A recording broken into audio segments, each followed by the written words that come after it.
Guys, safe nga ba gumamit ng ANK Envirolite Hypochlorous Acid sa ating mga alagang buntis na inahin at sa mga biik? Guys, tingnan nyo. Makikita nyo, habang kumakain ng ating buntis na inahin, dinidisinfect po natin ang kanyang katawan at kanyang kulungan. Yan o.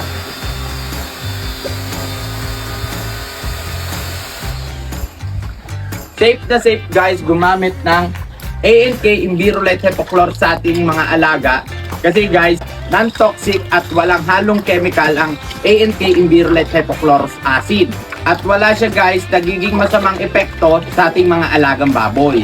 Makikita nyo ang ating mga inahin, healthy. Ayan guys oh, lahat. Buntis po yan lahat. Pero wala po kayong makikita dyan na nagkakasakit guys. Yan po ay alaga sa ANK Envirolite Hypochlorous Acid. Hindi po masakit sa ilong, hindi katulad ng gamit mong bleach. Guys, kung gusto mo ng ANK Hypochlorous Acid, nandyan lang po sa comment section ang link and click the yellow basket. Tara at mag-disinfect at maglinis na ng tulungan ng ating mga alagang baboy. Safe na safe sa mga buntis at sa mga biik ang ANK Envirolite Hypochlorous Acid.